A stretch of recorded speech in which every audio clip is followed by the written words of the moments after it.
हाँ तो स्टूडेंट्स, ये रहा आपका न्यूमेरिकल नंबर 1.12 यानी कि 2.12 प्रॉब्लम, जिसमें वो कहता है कि for a half wave rectifier, एक हाफ वेव रेक्टिफायर है। If given that in figure, ये आपको फिगर आगे लिखा था, मैंने वो लाइन नहीं लिखी, ठीक है। In figure, in given figure, ठीक, जो आपको नीचे फिगर दी गई है उसके अकॉर्डिंग, ठीक है। वो कहता है इफ़ गिवन डैट, यानी अगर ये चीज़ें दी गई हों, the current flowing in load resistance, यानी कि जो लोड रेजिस्टेंस में से करंट गुजरा है वो है 10 एम्पेयर, यानी कि बच्चों ये अपनी होगी load current I L is equal to 10 ampere, ठीक है। आगे वो कहता है the V Thevenin's is equal to 1 volt. अब ये वी थेवेनिन्स किस चीज़ के क्रॉस वोल्टेज है? ये असल में इस रजिस्टर के क्रॉस वोल्टेज बता रहा है, तो इसके क्रॉस जो वोल्टेज ड्रॉप आ रहा है वो है वी थेवेनिन्स, ठीक है बच्चों, which is equal to 1 volt. Okay हो गया। उसके बाद देखें वो कहता है कि and R on is equal to 0.1 ohm. अब ये आर ऑन किस चीज़ के लिए है? ये हमें मतलब कि यहाँ पे क्वेश्चन आता है जहन में कि what is R on, why he gives us R on, ये कौन सी रेजिस्टेंस है? अब आपको याद होना चाहिए, मैंने आपको डायोड का, पावर डायोड का स्टैटिक स्ट्रक्चर दिखाया था, जो कि कुछ इस तरह से था। देखें, ये आपके सामने ड्रा कर रहा हूँ। एक रजिस्टर लगा हुआ था जो कि आर ऑन का था, और साथ में हमारे पास एक लगा हुआ था कैपेसिटर और एक वो अपना वोल्टेज डायोड वोल्टेज सोर्स, ठीक है बच्चों। तो वैसे तो एक वेरिएबल कैपेसिटर ही लगा दिया जाए वो भी ठीक होता है, या एक बैटरी लगा दें ये भी ठीक है, ठीक है जी। दो जो चीज़ आपको बेटर लगे। तो ये वो वोल्टेज हैं वी वाले, तो ये स्टैटिक उसका अपना क्या नाम है, स्टैटिक मॉडल था, ठीक है बच्चों, ये था। तो इसके अकॉर्डिंग देखें, ये वो वाला आर ऑन रेजिस्टेंस बता रहा है जो बच्चों अपने पावर डायोड के अंदर पाए जाते हैं, ठीक है। यानी पावर डायोड की जो रेजिस्टेंस वो बता रहा है वो है आर ऑन, कि कितनी दी गई है बच्चों, आर ऑन 0.1 ओहम। अब हमने फाइंड आउट क्या करना है? वो कहता है एस्टिमेट द एवरेज पावर, यानी कि फाइंड करें average power loss in secured by diode, यानी कि डायोड के क्रॉस ओवरऑल, यानी कि कितना, यानी कि पावर लॉस आया, वो ये चीज़ पूछना चाह रहा है। तो बच्चों काफ़ी इजी है पावर लॉस फाइंड आउट करना। ये डायोड के क्रॉस कह रहा है, तो देखें हमारे पास क्या आएगा, पावर लॉस का formula, power loss question mark है, यानी कि इसमें फाइंड आउट करने वाली चीज़ है।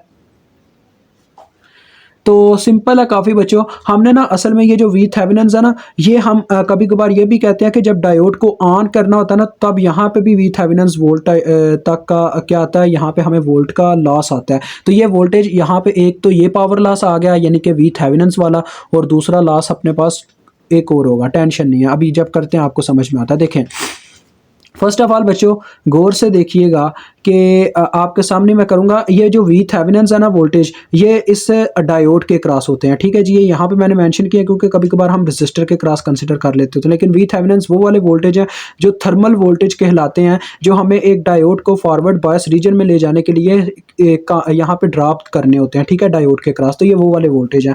तो देखो बच्चों, मुझे डायोड के cross power loss find out करना है, वो भी एवरेज पावर लॉस, ठीक है। और ये एक हाफ वेव रेक्टिफायर के लिए है। तो देखो बच्चों इसमें आ जाएंगी दो चीज़ें, एक तो लॉस आ जाएगा वो जो हमारा किसके क्रॉस आ रहा है, थर्मल वोल्टेज, यानी कि जो पावर लॉस हमें करना पा रहा है डायोड को टर्न ऑन करने के लिए, मतलब कि फॉरवर्ड बायस में ले जाने के लिए, वो कौन सा लॉस होएगा? एक तो वी थेवेनिन्स, और दूसरा इसमें से जो करंट गुजरी है वो है बच्चों लोड करंट। तो ये इसका फार्मूला बन जाएगा, देखें V Thevenin's multiply by load current, एक तो ये चीज़ आ जाएगी, ठीक है। प्लस दूसरा कौन सा लॉस होगा? दूसरा लॉस, जैसा कि मैंने आपको बच्चों बताया, दूसरा लॉस ये है कि आपने जैसा कि इसकी ये शेप देखी है, इसमें इसका रेजिस्टर भी आ जाता है आर ऑन के क्रॉस भी तो कुछ पावर लॉस आना ना। लेकिन बच्चों इसमें जो करंट एंटर करती है ना अपने डायोड के अंदर, वो होती है आर एम एस, यानी कि रूट मीन स्क्वायर करंट, ठीक है। ये इसका होता है यानी इसमें से जो करंट गुजरती है इस वायर में से।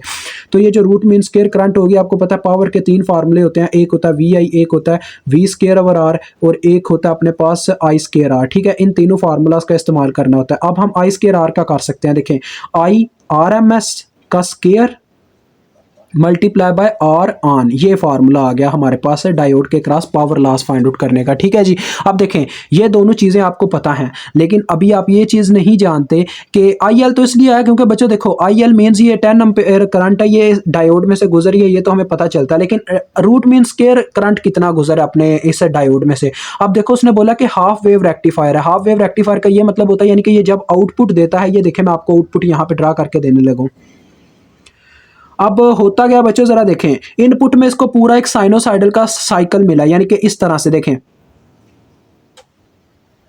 0 से लेकर 2 पाई तक का साइकिल मिला है। लेकिन ये अगर हाफ वेव रेक्टिफायर होगा तो ये हमें आउटपुट पता कितनी देगा, सिर्फ 180 डिग्री तक, यानी कि पाई तक, 0 से पाई तक, बाकी का जो साइकिल होगा वो 0 में गुजरेगा, ठीक है। तो ये उसका हाफ वेव रेक्टिफायर है।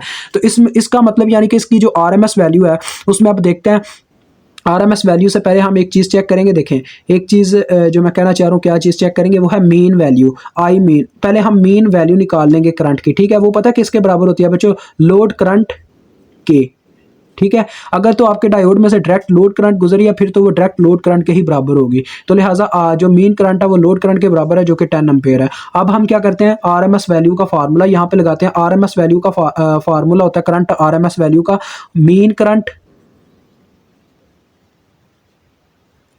ठीक है बच्चों, मीन करंट मल्टीप्लाई बाय जितना एरिया आपको मतलब के करंट ने घेरा है, और बटे में आ जाता होता है 2। देखो इसने बच्चों इसकी आरएमएस का मतलब होता है रूट मीन स्केयर वैल्यू, तो रूट मीन स्केयर वैल्यू में बटे में 2 आएगा, ठीक है। और इसने कितना एरिया घेरा? इसने घेरा है बच्चों पाई तक का एरिया, पाई। तो यहाँ पे पाई से इसको मल्टीप्लाई करवा देंगे। असल में ऊपर हम पता क्या लिखते हैं, ऊपर हम लिखते होते हैं पीक वैल्यू, यानी कि पीक वैल्यू कितनी है, आई पीक आता है यहाँ पे। आई पीक का ये आगे फार्मूला, मैंने एक स्टेप यहाँ पे छोड़ा, ठीक है। ये चीज़ याद रखिएगा कि आई पीक का फार्मूला होता है कि जितना आपका साइकिल यानी कि आउटपुट में जनरेट हो रहा है उतने साइकिल के साथ आपकी मीन वैल्यू ने मल्टीप्लाई होना होता है। देखिए कितना साइकिल आउटपुट में हमारा आ रहा था 0 से पाई तक, तो पाई तक बना, और आगे इसको जब हमने मीन वैल्यू से मल्टीप्लाई देना होता है तो मीन वैल्यू आपकी आई एल है, तो लिहाजा ये आ गया पाई इंटू आई मीन, ठीक है बच्चों। तो ये असल में इस तरह से फार्मूला आता है, ओके हो गया। तो इस फार्मूले से आप पहले आरएमएस निकाल लें, फिर हम वहाँ पे वैल्यूज पुट करना स्टार्ट करेंगे। देखिए I RMS is equal to I mean हमने पुट किया, जो कि आपको पता है आई एल के बराबर था, जो कि 10 एम्पेयर आया। 10 पाई बटा 2 करें तो 5 पाई आ जाएगा एट द लास्ट।